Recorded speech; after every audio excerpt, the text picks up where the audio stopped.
साथियों जय हिंद। आज एक नया नोटिफिकेशन नया वीडियो लेके आपके साथ करेंगे डिस्कस है जॉब के रिगार्डिंग। और जॉब है नाबार्ड में। नाबार्ड एक बैंक है जो कि एग्रीकल्चर यानी कृषि ग्रामीण बैंक को उसके डेवलपमेंट के लिए काम करता है। इसको बोलते हैं नाबार्ड। फुल फॉर्म होती है national bank for agriculture and rural development. तो ये एडवर्टाइजमेंट है 2025-26 का। वीडियो को अंत तक जरूर देखिएगा क्योंकि वीडियो जो लोग 10 पास हैं, जो लोग आर्मी से रिटायर हैं, उनके ग्रेजुएशन पे भी आप फॉर्म भर सकते हैं। इस फॉर्म को बहुत कम लोग फिल करते हैं, तो अगर आप उन कम लोगों में हैं तो आप भी भूतपूर्व सैनिक के कोटे से जॉब पा सकते हैं। वैकेंसी आपको बताई जाएगी।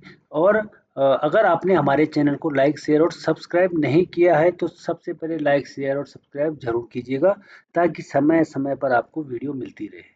वीडियो लंबा ना हो इसलिए जल्दी और फटाफट बताऊंगा। वीडियो आपके लिए वैकेंसी, एग्जाम पैटर्न क्या रहेगा और कहाँ जॉब रहेगी वो सब आपको बताया जाएगा। वीडियो को अंत तक जरूर देखिएगा। एज है इसमें 50 साल तक, है ना। तो आप 50 साल तक इस फॉर्म को भर सकते हैं। तो मैं शुरू करता हूँ। इसमें जो वैकेंसी है दो प्रकार की वैकेंसी, एक है डेवलपमेंट असिस्टेंट और एक होता है डेवलपमेंट असिस्टेंट हिंदी। तो ये जो हिंदी वाला है इसमें तो भूतपूर्व सैनिक के लिए कोई भी वैकेंसी नहीं है। वैकेंसी है डेवलपमेंट असिस्टेंट में, ऑनलाइन है। नाबार्ड वेबसाइट की ये www.nabard.org. 17 जनवरी 2026 से 3 फरवरी तक, है ना। और ऑनलाइन अगर आपने फॉर्म भरना है तो आप इससे भर सकते हैं। आपने 17 जनवरी यानी आज हो गई 20 तारीख, 3 फरवरी तक आप फॉर्म को भर सकते हैं। एग्ज़ाम 2 फेज में होगा, फर्स्ट और सेकंड। 21 फरवरी को ये टेंटेटिव डेट होती है, पहला एग्ज़ाम हो जाएगा और 12 अप्रैल को दूसरा एग्ज़ाम आपको देखने को मिल जाएगा। इसका एग्ज़ाम सबसे पहले या समय समय पर होता रहता है। वैकेंसी है number of vacancy and reservation development assistant. इसमें जो वैकेंसी है एक्स सर्विसमैन और कैटेगरी यानी डिसेबल एक्स सर्विसमैनों के लिए भी वैकेंसी है।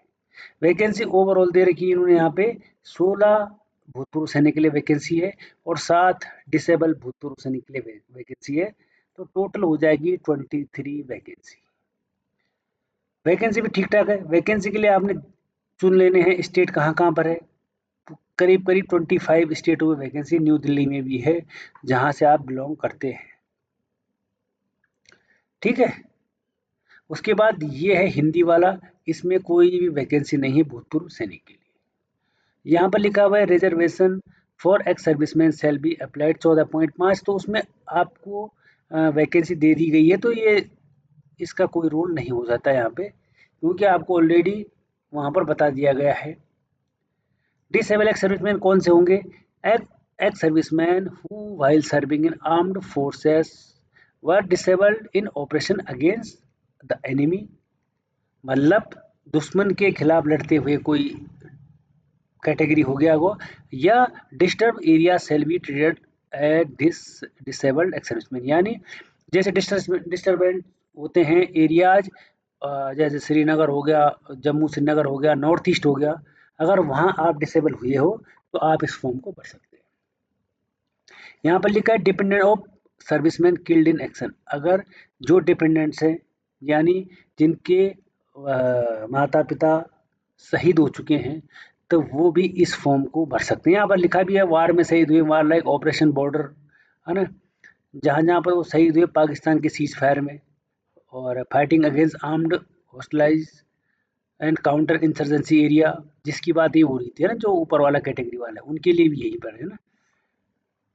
अगर वो यहाँ पर शहीद हुए लेइंग माइन क्लियरेंस करते समय, तो आपके डिस्चार्ज बुक में सब लिखा होगा। जो भी डिपेंडेंट भूतपूर्व सैनिक के जो बच्चे हैं उनके डिस्चार्ज बुक में लिखा होगा कि वो कहाँ पर शहीद हुए, शायद उनमें लिखा होता है, तो वो भी इस फॉर्म को भर सकते हैं, ठीक है।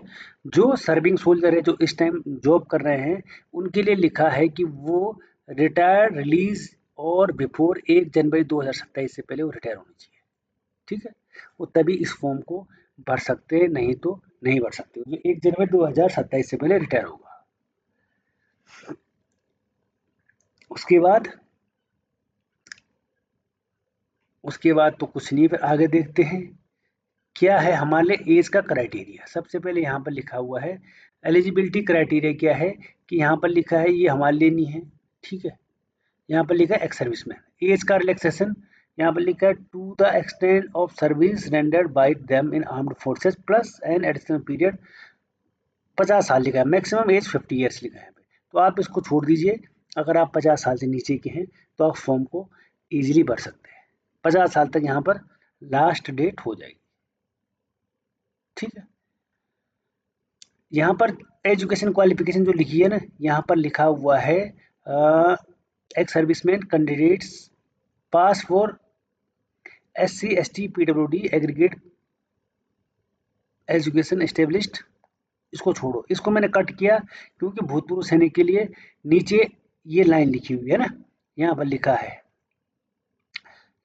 है candidate belonging to ex serviceman category except dependents of ex-servicemen should either be a graduate from a recognized university or should have passed the matriculation or equivalent examination of the armed forces and rendered at least 15 years defense service। तो हमारे लिए जो certificate है ना, जो हमारे को record से मिलता है वही काफ़ी है, और या 10th पास बाकी है वो काफ़ी है। तो हमारे लिए वो जो ग्रेजुएशन है वगैरह वगैरह लिखा है वो कोई मायने नहीं रखता। अगर आपके पास 10th का सर्टिफिकेट, यानी जो आपको सेंटर से ग्रेजुएशन सर्टिफिकेट मिला है, तो उसके बिहाफ पे आप फॉर्म भर सकते हैं। पेपर में क्या क्या आएगा, पेपर में आएगा यहाँ पे इंग्लिश आएगी 40 नंबर की, 40 मार्क्स, टेस्ट ऑफ मैथ्स आएगी 30 नंबर की 30 मार्क्स, और रीजनिंग आएगी 30 में से 30। टोटल 1 घंटे का पेपर होगा और 100 क्वेश्चन आपके यहाँ पर होने वाले हैं। जैसे आप इस टेस्ट को पास कर लेते हैं, फिर आता है मेंस। रीजनिंग के 30 क्वेश्चन 30 मार्क्स, मैथ्स के 30 क्वेश्चन 30 मार्क्स, और फिर आता है जीके बैंकिंग 50 में से 50 मार्क्स, कंप्यूटर 40 में 40, और फिर आता है इंग्लिश। इंग्लिश के 3 क्वेश्चन होंगे 50 मार्क्स के। टोटल 200 नंबर का पेपर होगा और 135 मिनट आपके लिए हो जाएंगे, ठीक है। उसके बाद यहाँ पर ऑनलाइन टेस्ट आपको इंग्लिश और हिंदी दोनों में देखने को मिल जाएगा। इसके अलावा यहाँ पर जो फीस का है, एप्लीकेशन फीस यहाँ पर नॉन रिफंडेबल है।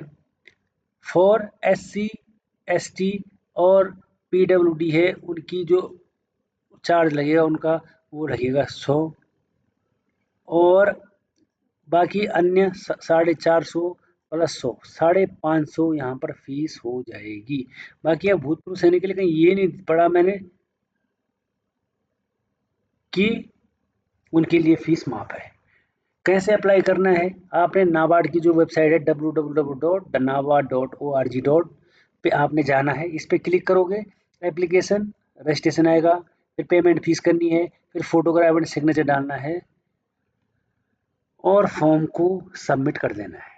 और फॉर्म को ज़रूर भरिएगा, अगर आप जॉब की तलाश में हैं तो आप इस फॉर्म को ज़रूर भरिएगा। बाकी फॉर्म बहुत लंबा है, इतना मैं सुनाता नहीं हूँ, वैसे जो काम की बातें हैं वो मैं केवल वही सुनाता हूँ, बाकी मैं ज़्यादा कुछ बताता नहीं हूँ।